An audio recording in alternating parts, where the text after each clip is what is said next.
In 2020, Iranian Minister of Defense Brigadier General Amir Hatami visited the upgrading and optimizing line for the operational capacity of the tanks of armed forces, as well as a test field at Bani Hashim Industrial Complex in Dorad County in the western province of Loristan.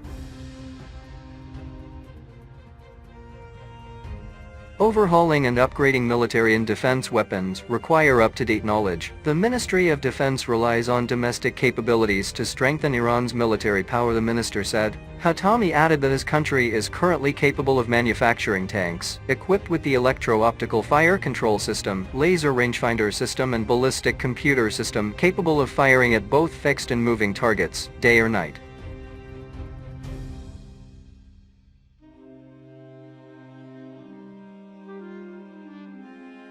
Earlier, Deputy Commander of Ground Forces Brigadier General Amir Nozer Namadi said the ultra-heavy tank transporters show that Iran is capable of ending its dependence on foreign arms, adding that the army was now able to build its own military equipment. Iran's army also equipped its armored divisions with a domestically manufactured version of the T-90 tank. This tank is much more advanced than the Zulfikar tank and is equipped with a new gun stabilizer and a chemical defense system. Iran's defense forces heavily rely on foreign weapons because of their limited ability to produce them domestically.